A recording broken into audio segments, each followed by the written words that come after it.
Hi guys, welcome back to my YouTube channel. So let's get straight into it.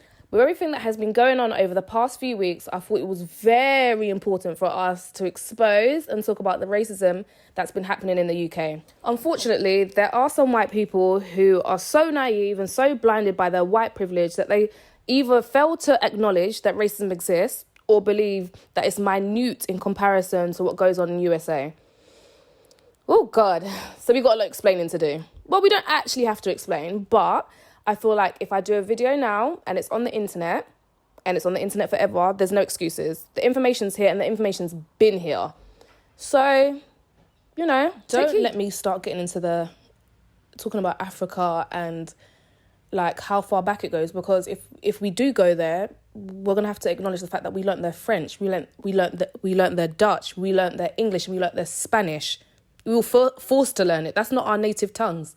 But anyway, I decided to gather my friends, family, even some clients to share their experiences of what's happened in the UK for them. Like, it's deep, man. Let's take me, for example. On the Sunday the 7th, the Sunday of the Black Lives Matter protest in the UK, I got in a cab and, the guy started it was an Uber. He started his regular schmegular Uber chit-chat. And the first thing he said to me is, where was you going? And I wasn't going to tell him, but I thought, you know what? He seems friendly enough. So I was like, I'm going to the Black Lives Matter protest. And the guy was like, oh, you see me? I'm Romanian. I'm coloured too. I'll give him that. He had a bit of a tan to him. He's a bit olive-skinned. Cool. Then the next sentence was, how do you feel as a coloured person about what's going on? Clearly, I heard the coloured part, but I ignored him the first time. I explained to him how I felt. The conversation continued. He said it again. Oh, as a coloured person, I ignored him the second time. Then I thought, do you know what, Chris? This is why people think it's okay, because no one corrects them.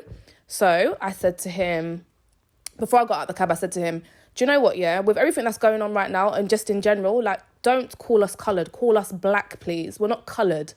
And he said, no, but, me and my people... No, sir. We do not call black people coloured. We call them black. He stuttered and fumbled on his words. And either way, I just had to get out the cab because it was time. But yeah, you can see where this is going. Yeah, anyway, so listen to this next piece. It's someone explaining what it's like to be in the corporate environment as a black woman and what she goes through. She articulates it so well. So take a listen. Being a black woman in the corporate landscape is like being a swan. On the outside, you have to look pristine and calm and beautiful and graceful, while underneath you're paddling like crazy just to stay afloat.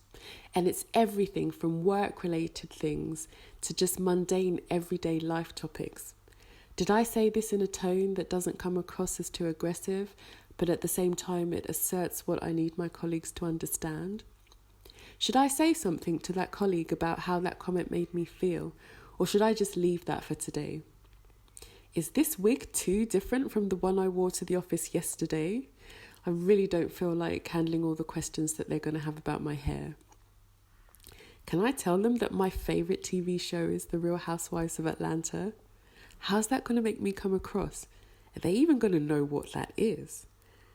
Am I expected to speak up at this point on this particular topic?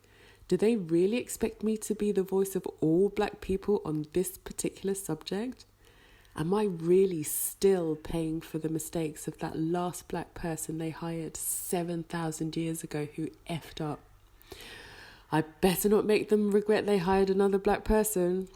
Should I tell the truth about my crazy family weekend? Or should I just make up something more palatable? Can I eat my jollof at my desk? Is it going to smell too good? It is Ghana jollof after all.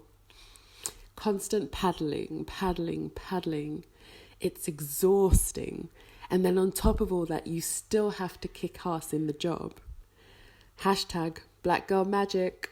So that was just a few examples of some of the microaggressions that black women go through in the workplace. But take a listen to this next clip and then I'll be back to you guys. Oh my goodness. So I remember also that I worked in an international company.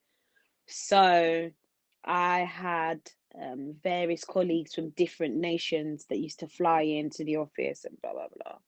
And I remember two particular colleagues. One was quite senior in the company. This man would come in and say hello to literally everyone in the office except me. Ah, my goodness. Yeah.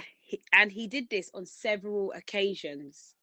He would say hello to everyone in the office except me.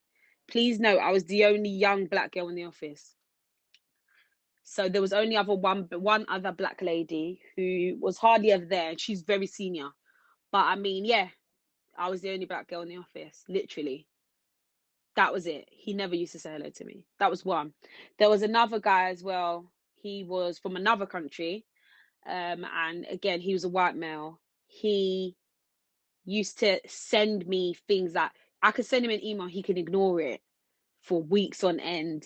And then when he wants something done, he would send it to me. By the way, this is outside of my job role completely. But he used to try and email me like I was a skivvy, like I was his send out. Do you get what I mean? This is actually really exhausting to listen to, and even like talking about it with people, like you leave the conversations and you're just like, wow, like it's a lot. And this is like every day, and like someone, well, like one of the ladies said, like you still have to kick ass at the job, you still got to perform whilst this is what's going on in the background as well, and it's not fair. Anyway, so this is episode 1. I'm gonna give you maybe 2 or 3 more depending on the feedback I get as well. If you have any experiences you want to share in the comment box below, please do. Or alternatively, you could DM me or email me your experiences, and I would love to share it in another episode. But other than that, stay blessed, and I hope all of you have a really good day today. Take care.